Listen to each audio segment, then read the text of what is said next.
Well, a good evening to all pro wrestling fans of all shapes and sizes from all around the world. Welcome to another Pro Wrestling Talk video brought to you by Blitzball Champ Gaming here on the U to the Tube. I'm your host, Blitzball Champ Jason Ingram. So I wanted to get on here and talk about a couple of things. First off, I'm going to talk a little bit of TNA Wrestling as there was some big news that came about that I wanted to share in regards to a new location, a new network that TNA Wrestling will be moving to next month. So I'll talk about that. Also wanted to do some previews as well. Wanted to do a preview of NXT Deadline 2025, as well as TJPW live in Bangkok. Also gonna talk about a special announced competitor for TJPW's Grand Princess 26. Wanted to talk about that a little bit. And then I wanted to finish off by showing off some pictures of the meet and greets that I participated in at Wrestlecade 2025, since that was what I did this past weekend. So I wanted to talk a little bit about that. So, quite a lot for this episode, but let me clean my glasses. And we will get started with the first bit. So, special breaking news for all TNA wrestling fans. Check it out. Here it is. That's right. TNA Wrestling, Total Nonstop Action Wrestling, will be moving to the AMC Network. That's right, the AMC Network.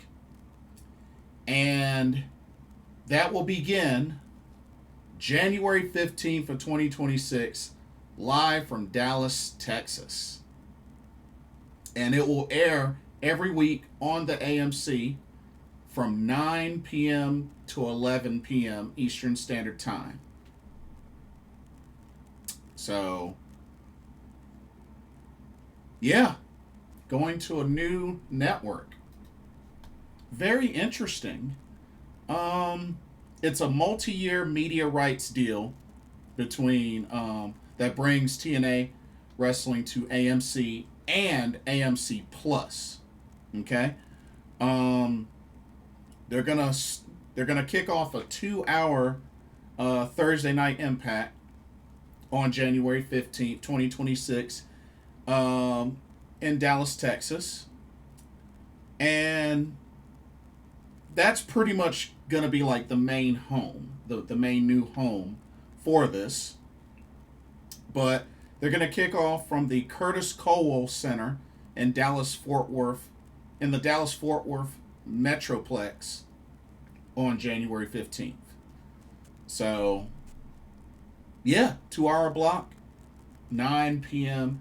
to 11 p.m. Eastern Time. Interesting.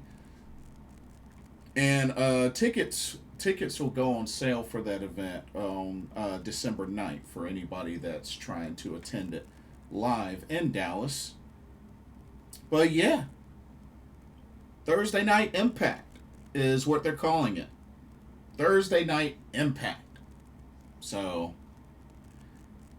I can't really say much about the AMC Network. I can't say I've really watched much content from the AMC Network. Really, the last thing I watched on there was Into the Badlands, but now I own Into the Badlands on Blu-ray. I own the whole series. But that's really the only time I've watched any AMC content. So, yeah, I can't really say anything good or bad about the network because, like I said, I'm not familiar with this network. I've only seen some content from AMC, so I can't really say a lot. But multi-year deal, and word is I know there was speculation about what's going to happen with the TNA NXT deal partnership whatnot, and word is that although NXT TNA might, I guess, cease at some point, it doesn't look like that's going to happen. And then again, you have to also remember that the multi-year partnership isn't specifically between TNA and NXT. It's TNA and WWE in general. You know what I mean? And I know there may have been some out there that were hoping to maybe see some TNA wrestlers compete on Raw, SmackDown, and vice versa, having some of them compete on TNA. And it's just, I feel like it's a matter of time, whether it's low volume or high volume amounts of that. I think it's only a matter of time before it happens. Now, don't get me wrong, I'm not expecting WWE Championship or Undisputed Championship matches on TNA, or TNA World Championship match on on Raw, or on a on a special PLE. I'm not really expecting that. I'm not saying it's impossible, but I'm not really expecting that. You know what I mean? But at the end of the day, I'm keeping an open mind about it because of the fact that it is a TNA WWE partnership. So I just take it as anything can happen. But I keep an open mind about it. But yeah, total nonstop action wrestling, bringing Thursday Night Impact to the AMC Network starting January 15th. So hopefully it goes well. But hey, congrats to them. Alrighty. Let's get into some previews. So one of the shows that I'm going to be previewing tonight is actually coming up this weekend. This Saturday, to be specific, we have the final NXT PLE of this year, 2025. And this one is NXT Deadline 2025. And it will take place at the Boeing Center at Techport in San Antonio, Texas. We got 5 matches for this show. 2 of them are championship matches, and then we have our 2 Iron Survivor Challenge matches. So we got those to look forward to. So let's go ahead and let's jump into the preview. Let me get my graphics up. And let's jump right into it.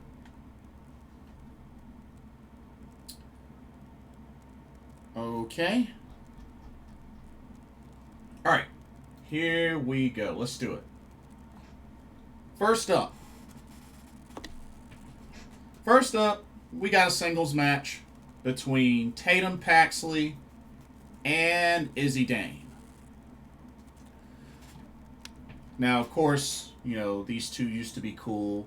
And of course, Izzi turned on Tatum. The culling turned on Tatum, which I figured was eventually going to happen. It was only a matter of time.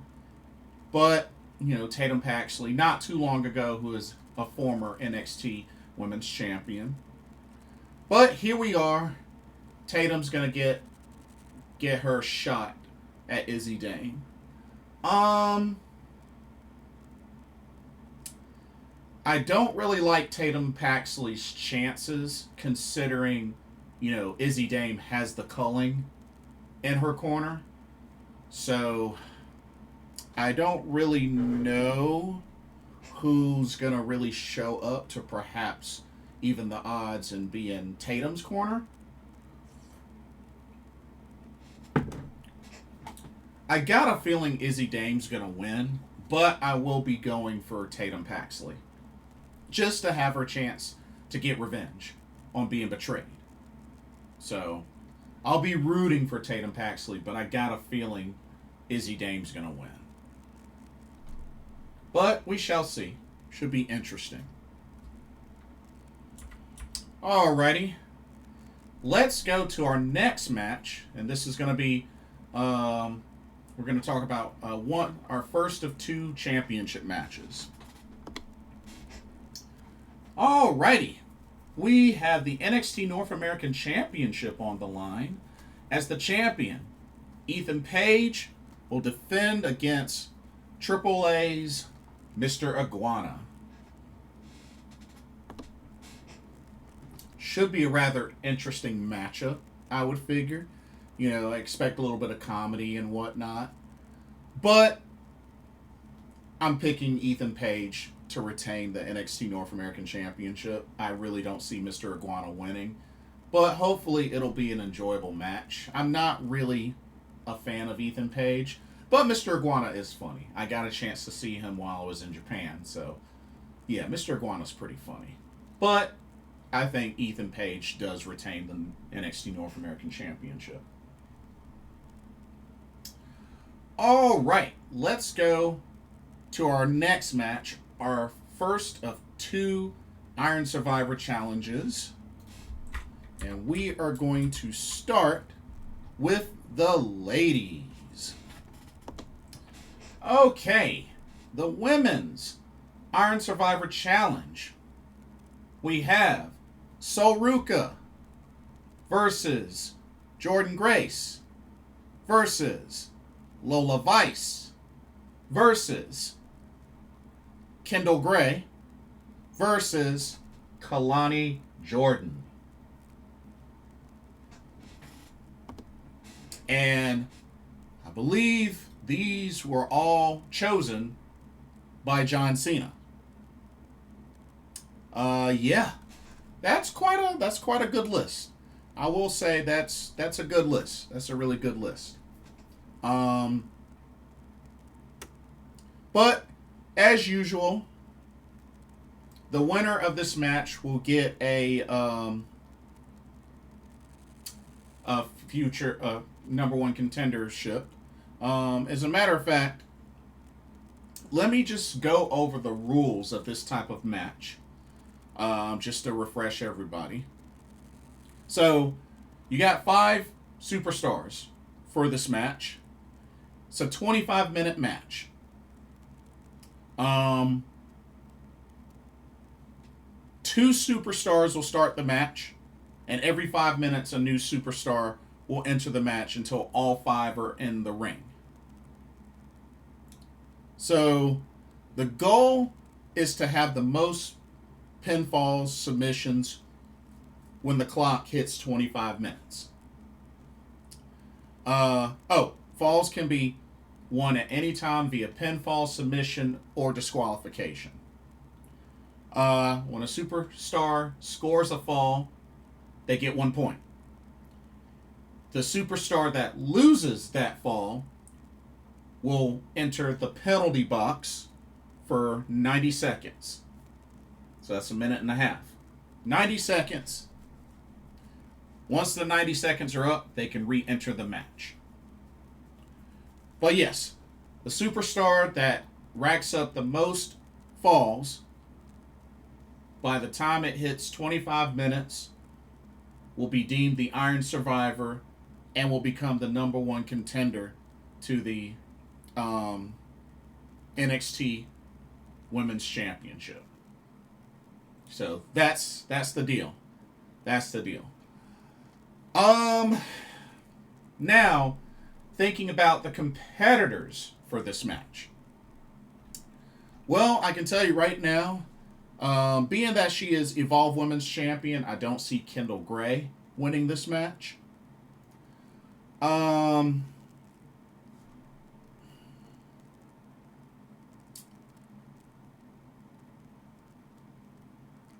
I honestly don't even see Jordynne winning this match. I don't think she wins this match. I honestly think it's going to come down between Lola Vice, Jordynne Grace, and Sol Ruca. I still have a feeling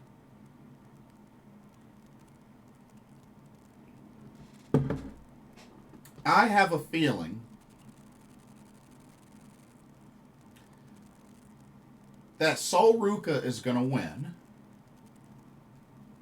And then when the time comes for her to cash in, I guess, on this opportunity, I think that's when Zarya will mess it up and officially turn on Sol Ruca. Because let's keep it real. I truly believe it's right around the corner that she's going to turn on Sol Ruca. So I figured, why not set it up that way? You know, have her win this opportunity, and when time comes for her to cash it in, Zarya messes it all up. And JC would still retain, so to speak. That's what I'm thinking they could do with this if they want to have Sol Ruca win this match. So that is my pick to win. Although I wouldn't be mad if Jordynne Grace or Kelani Jordynne or Lola Vice won. I just don't think Kendal Gray has a chance. Especially considering she's Evolve Women's Champion. I just don't see her doing it. So, that's my analysis. Okay. Now, let's go from the women to the men. Alrighty. So, for the men, we have Myles Borne, Dion Lennox, Joe Hendry, Javon Evans, and Leon Slater. So, those are the competitors for the men's Iron Survivor Challenge. Same rules apply, and I think they mentioned something about advantage, which I think Sol Ruca has the advantage in the women's Iron Survivor Challenge, and Myles Borne, since he got the victory in the main event, Myles Borne, I believe, gets the advantage in the men's, which I assume the advantage is that they enter last, which means they would enter the freshest into the match. I think that's what that means. I could be wrong. If that's wrong, somebody please correct me. Okay, as for our competitors, so one, I don't think it'll be Leon Slater. You know, he's current X Division champion. I don't think it'll be Dion Lennox. And of course, we know the current NXT champion right now is Ricky Saints. To be honest, I don't think it'll be Myles Borne either. I got a feeling it's going to come down to either Joe Hendry or Javon Evans. I think one of those two ends up winning this match. So, I'm narrowing it down to one of those two. Either Joe Hendry or Javon Evans. Because remember, Joe Hendry is now officially part of WWE. So, just food for thought. But I think one of those two ends up winning this match. All right. And then, what may or may not be the main event. I mean, we'll see. I don't know. This is for the NXT Championship. As the champion, Ricky Saints will defend against former champion Femi. Now, don't get me wrong. I love Femi. Femi has had an incredible run in NXT as a whole.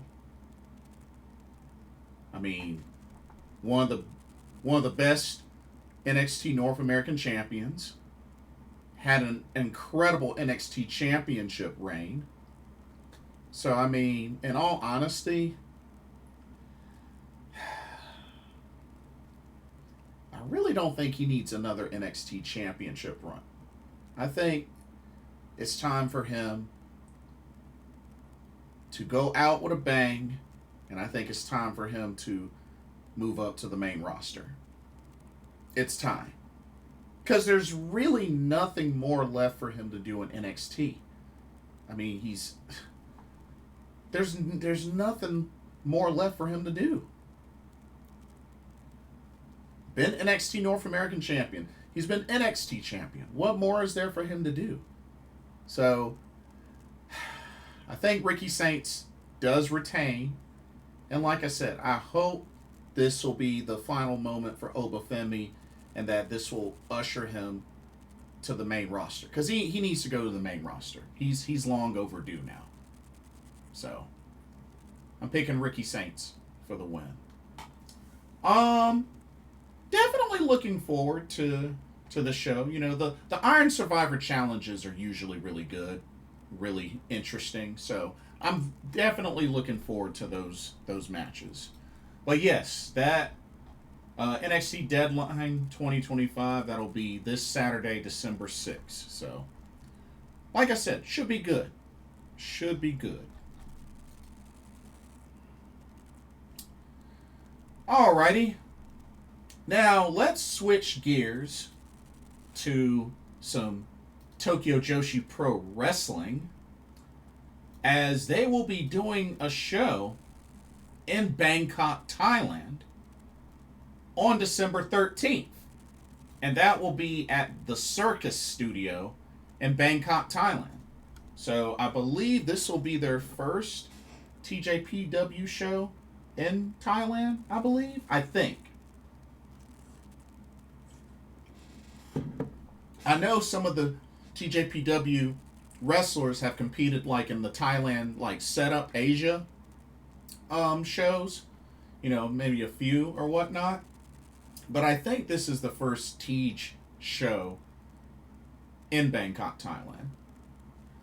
But let's take a look at the card. Only 5 matches, but there are a couple of championship matches out of these 5. So, looking at the card, not bad. Not bad for what it is. Alright, let's jump right into it. First match. First match, we have a singles match between the Casual Beauty, Yuki Kamifuku, and one of the Up girls, the winner of this year's Next Generation Rookie Tournament, Little Uta Takami.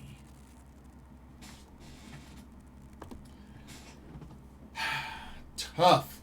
Very, very tough challenge for Uta Takami, going up against a veteran like Yuki Kamifuku. Of course, you know, she is currently one half of the Princess Tag Team Champions with Wakana Uehara as Ober Eats. I think Uta Takami will put up a good fight, especially considering how much she's grown just from winning the Next Generation tournament and such. So, and she even put up a good fight for the International Princess Championship. You know, she came up short, but she put up a good fight. She put up a good fight.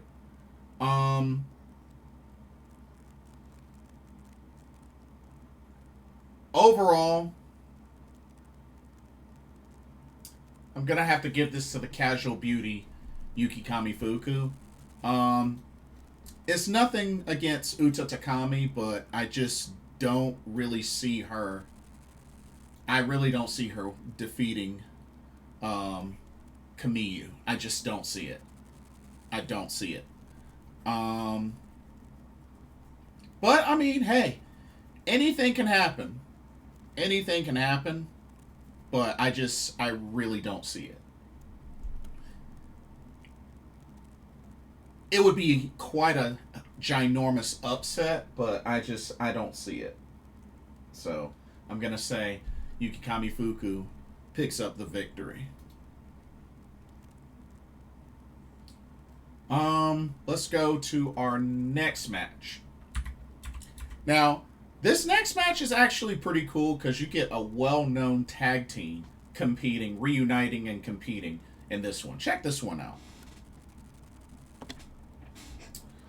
Alrighty, we got Daisy Monkey in the house at the Circus Studio in Bangkok, Thailand for this match.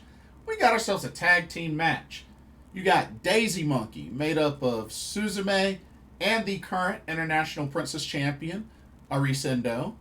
They will be taking on the team of Up Girl Shino Suzuki and Yuki Arai.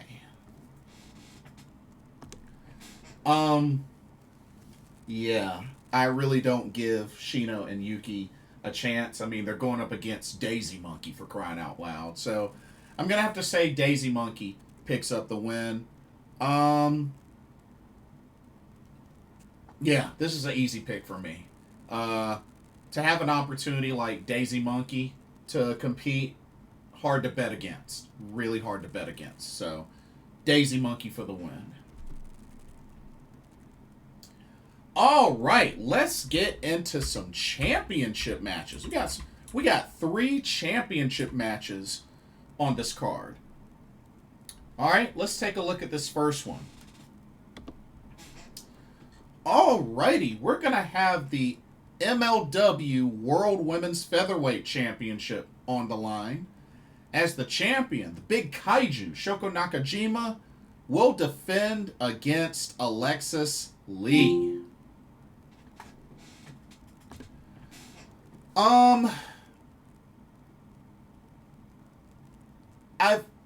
I've only seen Alexis Lee once or twice. She's not somebody that I've seen compete a lot, but I've heard a lot about her.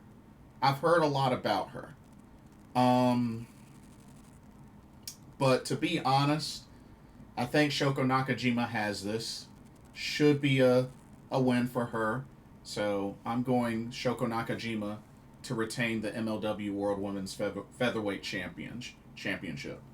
But hey, it's at least good to see the big kaiju defend this title outside of MLW, and TJPW and whatnot. So at least it's good that she's still racking up defenses even outside of an MLW ring. Alrighty, let's go into our next championship match. This one should be interesting. Alrighty, we have the IWA Japan Setup World Tag Team Championships on the line.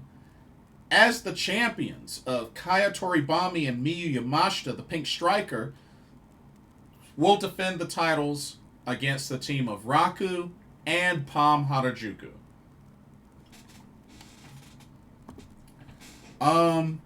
And like I said, once again, congratulations to Kaya Toribami.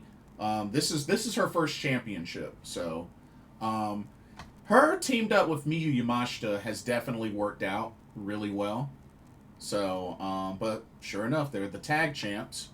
But you got a team like Palm Harajuku and Raku that do have chemistry together. I expect there to be a good dose of comedy for this match, but it won't be enough to dethrone the champs. I'm going Miyu Yamashita, Kaya Toribami to retain, but that should be an entertaining match. And then finally, what I assume will be the main event, we have the Princess of Princess Championship on the line. As the champion, Miyu Watanabe of Up Girls will defend against Matcha. Matcha, I'm a little bit familiar with. I've seen her wrestle a couple of times, not live or anything, but I've seen the name before. I've seen her wrestle. Um, Big opportunity for Matcha. I think she'll make the best of it. This should be a good match. Should be pretty dang on good match. But gotta go with Miyu Watanabe to retain. Which she's been on a roll lately. But yeah, this is an easy pick. Miyu Watanabe to retain. So I don't really see any title changes on this card. So, but overall, it should be a good show. And it's a Wrestle Universe pay-per-view. That's the thing about this show. It's a Wrestle Universe pay-per-view. So definitely, it's pretty cool that they're doing their own thing with this. But yeah, should be a good show. Like I said, I plan on ordering it and checking it out when I get the chance. Should be good. Should be really good. Okay. So speaking of TJPW, there's also some breaking news, or I guess more recent breaking news, but there will be a special guest that will be competing at TJPW Grand Princess 26 that just recently got announced. Let me bring up the graphic. I gotta bring up the graphic. 1 second.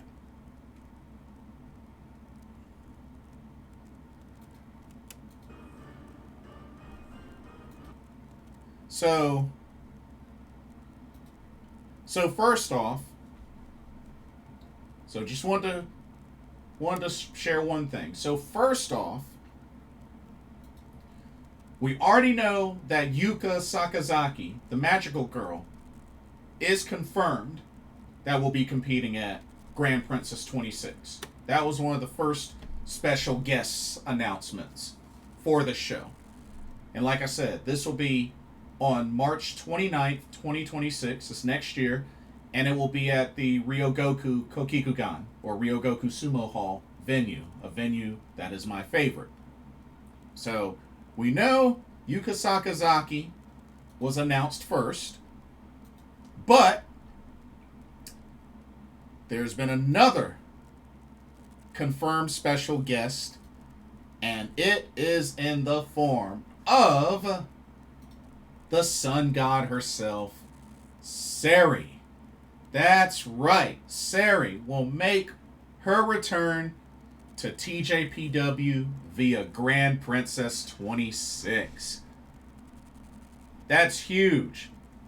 That's huge.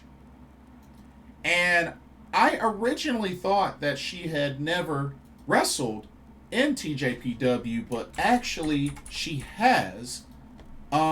It was a long time ago. I think they said it was 2020.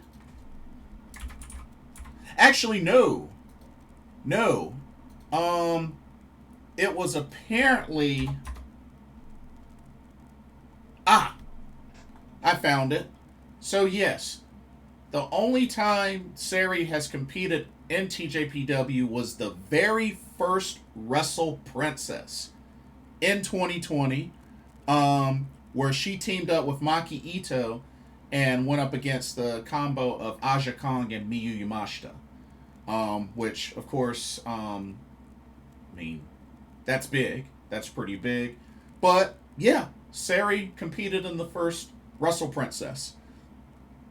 Now, Aja Kong and Miyu Yamashita did win that match, but still, I had to look it up myself because I wasn't sure. I was on the assumption she had never competed in TJ, but she has. First Wrestle Princess. So, that's cool.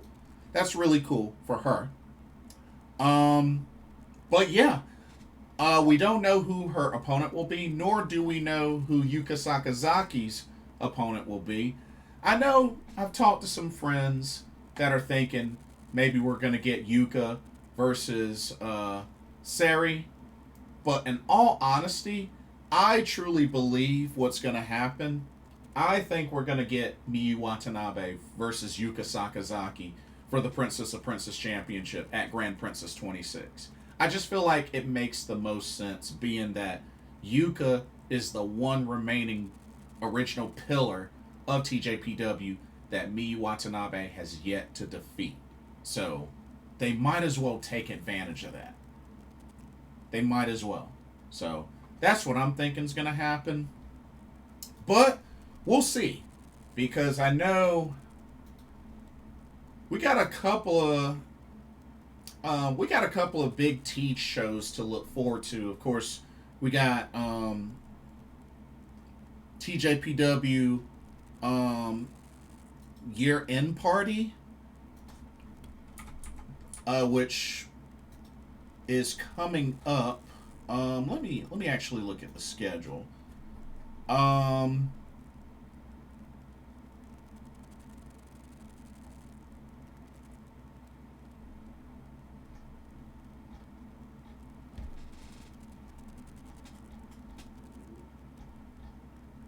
Bear with me 1 second. TJPW. Yeah, TJPW year-end party on December 26th, so the day after Christmas, at Shinjuku Face. We know we got that. And, of course, their first Tej show of the new year, which is Tokyo Joshi Pro Wrestling 26, which that has been confirmed for January 4th at Corcoran Hall, which I went to that show this year back in January. It was a really great show.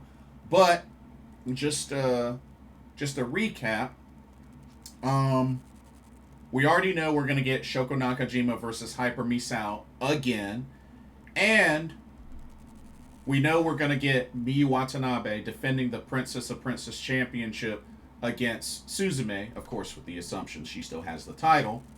But there was another confirmed match for TJPW 26, and it is for the Princess Tag Team Championships, and it is in the form of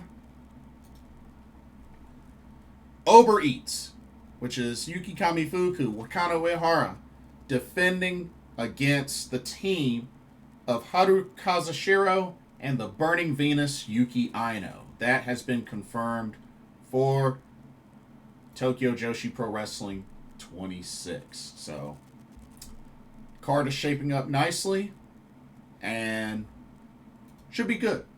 Should be really good. I will say, though, that one thing's for sure is that Grand Princess 26 is shaping up nicely. Even just with the special guests of Yuka Sakazaki and Sari being announced. Of course, safe to say that the main championships will be defended as well. But I think TJPW 26 will be a nice start to the new year. Like I said, I went to that show this year while I was in Japan. So I have no doubt that next year's will be good. Will be really good. But that's it for TJPW. I wanted to finish off by talking a little bit about Wrestlecade 2025. That was this past weekend, Benton Convention Center in Winston-Salem, North Carolina. Was a good time. Was definitely a good time. And the meet and greets. Meet and greets were awesome. They were really awesome. And I have to say, there were quite some interesting surprises. So, there was a certain thing that I noticed while I was there. Check this out. Let me show this to y'all. Okay, so this was one of the banners at Wrestlecade And this is the list of all the sponsors. There's a lot of sponsors on there. And there was, there's some, well known sponsors on there like AML Wrestling. They're based in Winston-Salem. ABC 45, My 48. Even had NWA on there. You even had High Spots, very well known for their rings and merch.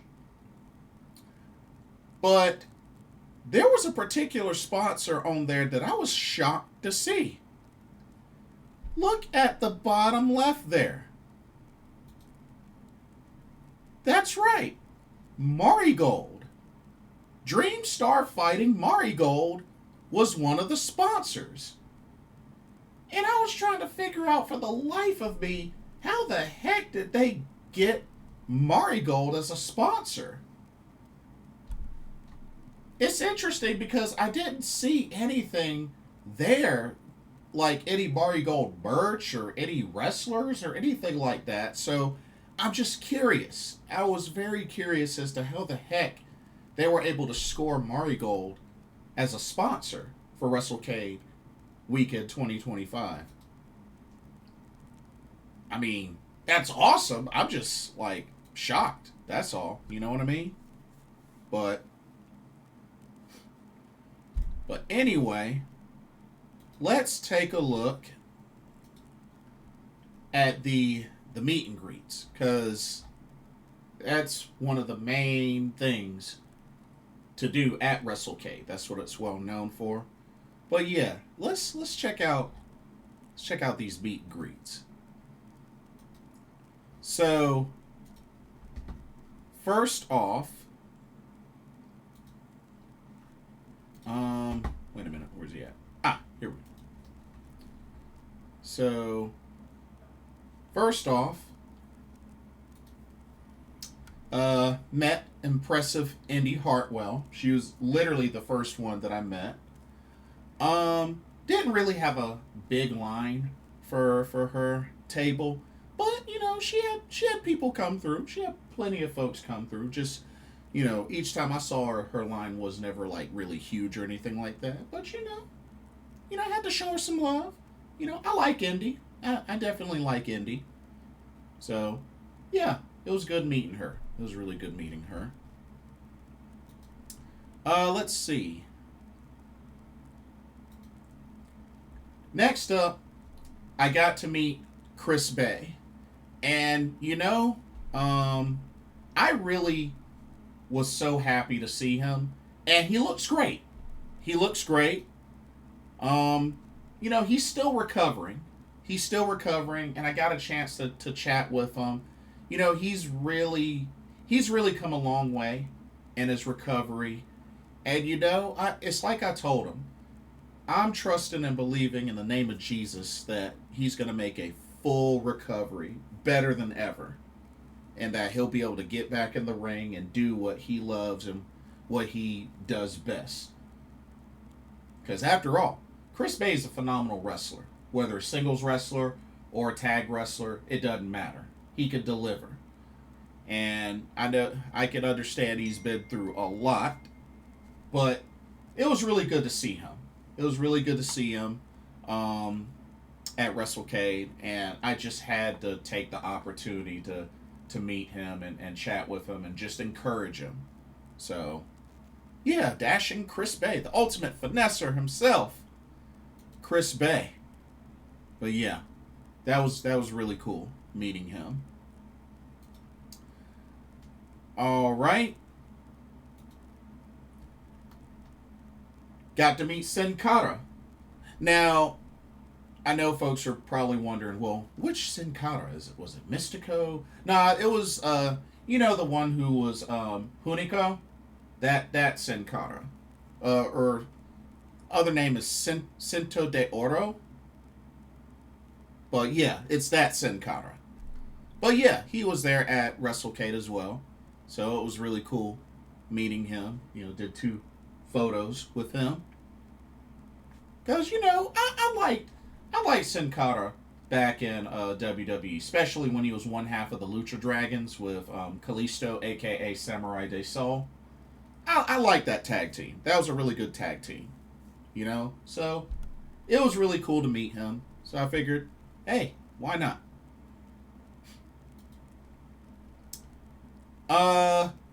Let's see.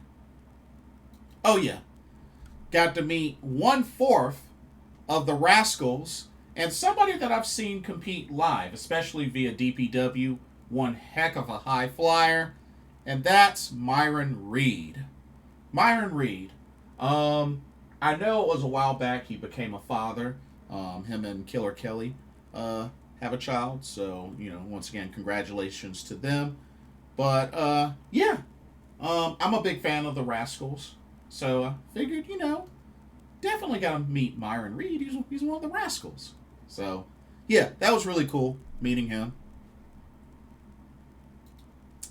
One of the really, really big ones for me, the man, the legend, one of the greatest Super Juniors to have ever stepped foot into a pro wrestling ring. Somebody that I have enjoyed ever since I was a kid. And one of my favorite rivalries was this man versus the late, great Flying Brian Pillman. And that is Jushin Thunder Liger. As he was giving me an autograph, took a picture with it, and did one more pose as well. But Sonny Ono was also at his table as well to help with translations. But yeah, it was such an honor and a privilege to meet the legendary Jushin Thunder Liger. And even better, spoiler alert, he came out of retirement and had about a 4-minute match with Joey Janela. That's right. Had a 4-minute match with Joey Janela this weekend. Or this past weekend. So I was not only able to meet Jushin Thunder Liger, but to also see him wrestle live. And like I said, even though it was 4 minutes, still, it's Jushin Thunder Liger, for crying out loud. I mean, come on now. But yeah, what an honor and a privilege to meet him. The biggest surprise for that first day was finally meeting Ninja Mac. A big shout out to Ninja Mac. I know I've talked and praised him quite a good bit on past reviews and previews that I've done of shows, especially New Japan with the Best of Super Juniors tournament, and also during his time in Pro Wrestling Noah as well. I am a big fan of Ninja Mac. A phenomenal wrestler, high flyer, all of the above. And I had no idea he was going to be at this event. And I was going through the main hall, and I saw this booth, and I'm looking, and I'm like, wait, is that Ninja Mac? That's Ninja Mac. And sure enough, yeah. And he follows and subscribes to me as well. And I was just, I was honored that he did that in the first place. And secondly, once I told him, it was, me, Blitzball champ, like, he even said it was an honor to meet me. And that really touched my heart, because I'm a big fan of Ninja Mac, and just totally out of the blue, just surprised me. And I had no idea he was going to be at Wrestlecade, and not only that, getting to see him wrestle live as well. And that was such a blessing. That was one of the big highlights of Wrestlecade 2025 for me was meeting Ninja Mac. So, Ninja Mac, if you're watching this, or if you ever get around to watching this, thank you so much for taking the time out of your busy schedule to make an appearance at Wrestlecade and offering a free meet and greet, like, and then also wrestling as well. Like, it was such an honor meeting you. And I just want to say, keep up the excellent work. Actually, you know what? Let me cut to the camera and say this. It was such an honor and a privilege meeting you, Ninja Mac. And I'm just honored and touched that, you felt the same way meeting me, and that you're a supporter of, my channel and with the reviews I've done. Thank you so much. I appreciate that. And the crazy thing is, like, looking at this, here, let me pull it up. But yeah, check this out, y'all. Like, look at that. Even tagging me. It was an honor to finally meet the man giving great reviews out on YouTube. Like, that really, wow. Did not expect that whatsoever, but I'm thankful. I'm thankful. So, once again, Ninja Mac, thank you so much. It was an honor and a privilege meeting you. Keep up the excellent work, and I hope your career continues to ascend to higher and higher heights. And yeah, hope to see you again someday and continue to cheer you on and see you wrestle. So, thank you so much, Ninja Mac. You're the man. Okay. So that was day one, and then I went to the Fourth Rope show that evening, and then Saturday, this is where it got interesting as well. So, who did I meet Saturday? Well, got a chance to meet Priscilla Kelly. Some of y'all know her as Gigi Dolan, but she was really nice. She definitely had a lot of people come through to meet her. But yeah, Priscilla Kelly was really nice. She was really cool. Let's see. Another big one. That's right. Got a chance to meet the Rainmaker himself, Kazuchika Okada. And of course, he had a long line. He had a good sized line. But thankfully, when I got there, it wasn't too crazy. I got there just at the right time.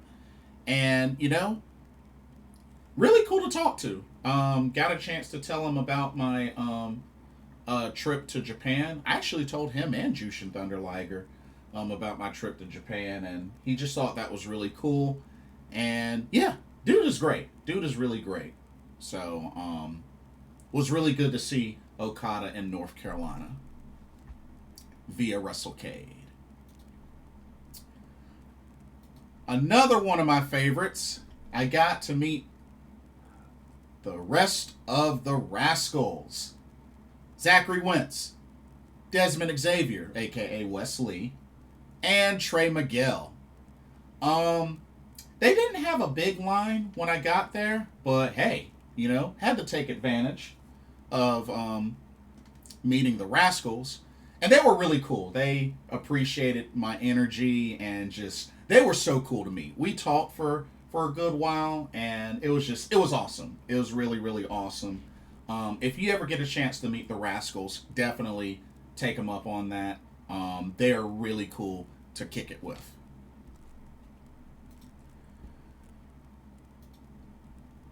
Also got to meet the very famous tag team of Casey Catanzaro and Lacey Lane, of course, a.k.a. Katana Chance, Kaden Carter. They were really nice. Casey Catanzaro was more the talkative one versus Lacey Lane. She didn't say a whole lot, but I mean, it's all good. It's really all good. They were really cool to meet. Um, I know Lacey Lane recently signed to AEW, so I'm hoping things work out and Casey Catanzaro will get picked up eventually. Because I like them both. I like them both. They're an excellent tag team, so I would like to see them both signed. Alrighty, got to meet the strong and shiny Nixon Newell, aka Tegan Knox. Um, she was really cool to meet and chat with. I've been a fan of hers for a long time, through the Mae Young Classics and through her times and a little bit of her time in WXW and also through WWE, NXT, and the main roster as well. I really miss her and Dakota Kai teaming up as Team Kick. But yeah, Nixon Newell, really cool. So the jacket she usually wears, especially the autograph that I got, she designed. She designed that jacket. I thought that was really cool. So she has a clothing design background. So I thought that was really cool. Although word is, and after talking to her, that next year she does plan on retiring next year. It's a bummer, but I understand. I do understand considering, she's been through a lot, especially, health wise. Of course, we all know, with the injuries and whatnot. So I do understand. But I hope she gets at least one last big run somewhere. I don't know where, but I hope she gets at least one last big run. Because I mean, she's a great wrestler. She's a great wrestler, and I would like to see her have at least one last big run before she hangs up the boots. And of course, the woman that had one of the longest lines throughout the whole event, and that's Willow Nightingale. I was so glad that I got to meet her, and she is a bundle of joy meeting. And it's understandable why she had such a long line. But yeah, these were the shots that we took. She did a couple of different poses, so I thought that was really cool. But yeah, Willow is so nice. We were chatting a bit. Of course, she loves Japan. She really loved teaming up with Momokogo. She loved teaming up with Momokogo. She hopes to be able to team up with her again at some point. But yeah, Willow Nightingale was really cool. Definitely take advantage to meet her. But like I said, she had a very long line. But it was worth it. It was definitely worth meeting her. And even though I originally didn't plan on it, I mean, why not? Why not? So once again, for now the third time ever, I met Mina Shirakawa. And she did remember me. She didn't remember my name, but she remembered my face. So I got a chance to talk to her about my trip to Tokyo, and I told her about all the wrestling shows I went to, and she was very impressed. She was very impressed, and I was telling her about how I want to go back there again, and honestly, she was just really cool. She didn't really have much of a line. Her line was off and on, but she never really had a big line. You know what I mean? So there was definitely plenty of time to really chat with her. So it was really cool. And, I'm just really glad to see her, doing well here in the States. It's definitely clear she has a second home here in the States. She's been doing well, getting booked consistently in AEW. She has a chance to make history with Toni Storm and becoming potentially the first AEW Women's World Tag Team Champions. I'm really happy for Mina. Really happy for Mina, and I think it's only going to get better from here. So I figured, why not? You know what? Third time, why not? After all, everybody wants Mina. We all want Mina. Okay. Also got to meet Isla Dawn here. I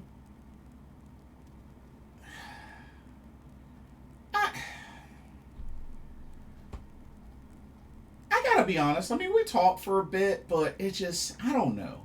It just didn't.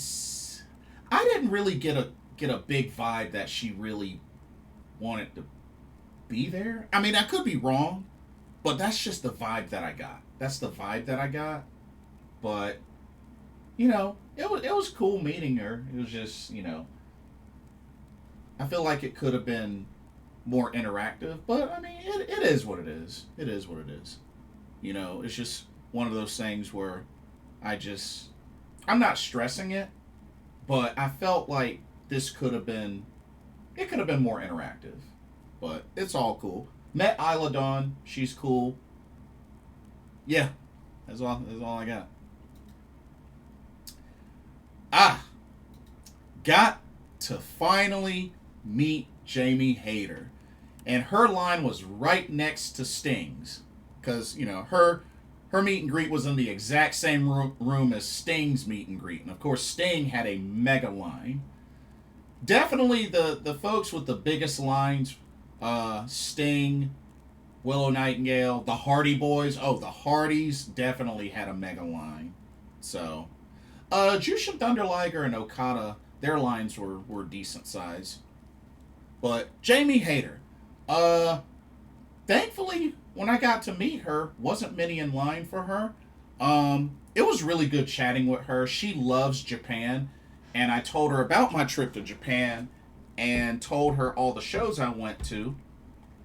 I'll let y'all in on a little something. Little something. She low-key likes Ice Ribbon.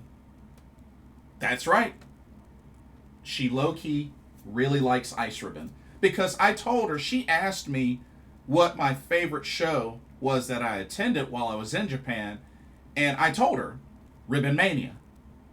Ribbon Mania 2024. Which, like I said, enjoyed that show. And it had an excellent meet and greet experience. So that's why I put that at the top. And yeah, she was like, yeah, I actually low-key love Ice Ribbon. So shout out to Ice Ribbon.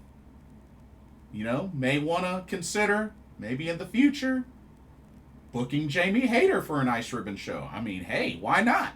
I mean, she has experience in Japan through Stardom. So, hey, I'm just saying.